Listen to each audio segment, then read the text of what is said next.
Hello viewers, Jalaluddin Mohammed Akbar ఈ పేరు ఓ చరిత్రకు సాక్ష్యం. భారతదేశంపై ఆధిపత్యాన్ని సాధించి దేశాన్ని పరిపాలించిన వంశంలో పుట్టాడు అక్బర్. అక్బర్ చరిత్ర గురించి ఎంతమందికి తెలుసని చెప్పలేరు, కానీ అక్బర్ ప్రేమ కథ గురించి మనం చాలా విన్నాం, చూసాం. జోధా అక్బర్ ప్రేమ కథ నిజమని చెప్పడానికి సరైన సాక్ష్యాలు లేకపోయినా వీరి ప్రేమపై వచ్చిన సినిమా సూపర్ హిట్ అయింది, చరిత్ర సృష్టించింది.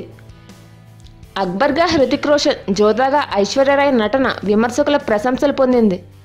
జోధా అక్బర్ ప్రేమ కథగా సీరియల్ కూడా టెలికాస్ట్ అయి హైయెస్ట్ టీఆర్పీ రేటింగ్స్తో కొనసాగింది. చరిత్రలో వీరి గురించి చదివినప్పుడు, వీరిపై వచ్చిన సినిమాలు చూసినప్పుడు మనం ఏమనుకుంటాం? వీరు ఎంత విలాసంగా జీవించారు, వీరి తర్వాత తరాల వారు ఇంకెంత విలాసంగా జీవించి ఉంటారు అనుకుంటాం. రాచరికపు చరిత్ర భారతదేశంలో ముగిసింది. ఆ తర్వాత ఆ కుటుంబంలో వారు ఎక్కడ ఉన్నారో అన్న ఆలోచన చాలామందికి వచ్చి ఉండదు. ఇబ్రహీం లోదీతో భారతదేశంలో మొదలైన మొఘల్ చరిత్ర హుమయూన్, జలాలుద్దీన్ అక్బర్, జహంగీర్, షాజహాన్, ఔరంగజేబ్ ఇలా కొనసాగుతూ చివరిగా బహదూర్ షా జాఫర్తో ముగిసింది. 1526తో మొదలైన వీరి ప్రస్థానం 1837తో ముగిసింది. ఇంతటి ఘన చరిత్ర ఉన్న వంశంలోని కోడలు ఈ రోజుకి పెన్షన్ కోసం గవర్నమెంట్ ఆఫీసుల చుట్టూ తిరుగుతుంది.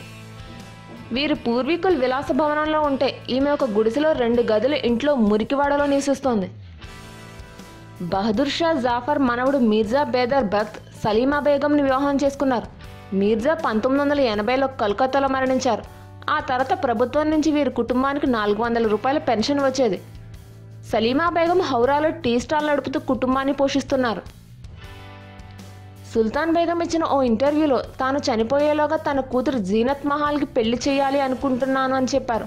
అంటే వీరి పరిస్థితి ఎంత దారుణంగా ఉన్నదనైతే అర్థం చేసుకోవచ్చు. ఇలాంటి సంఘటనలు నమ్మడానికి వీలు కాకపోయినా ఇది నిజం.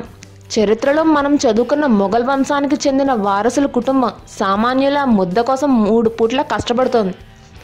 Thanks for watching. Please subscribe our YouTube channel.